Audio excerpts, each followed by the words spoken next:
Hi అండి, అందరికీ నమస్కారం. ఈరోజు ఎస్విఎస్ ఫుడ్ ఛానల్లో సింపుల్గా ఈజీగా పన్నీర్ ఫ్రైడ్ రైస్ చేశానండి. దానికి కావాల్సినవి క్యారెట్, బీన్స్, పన్నీర్. నేను ఇక్కడ తిరుమల పన్నీర్ తీసుకున్నాను. చిన్న ఆనియన్, కరివేపాకు. మొదట పన్నీర్ని చిన్న చిన్న స్లైసెస్గా కట్ చేసుకొని కడాయిలో వేసుకోవాలి.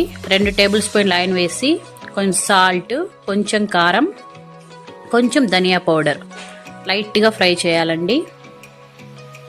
2 మినిట్స్ అలాగే ఫ్రై చేస్తూ ఉండాలి. సిమ్లో పెట్టి ఫ్రై చేస్తూ కొంచెం గోల్డెన్ బ్రౌన్ కలర్ వచ్చే వరకు ఫ్రై చేస్తూ ఉండాలి.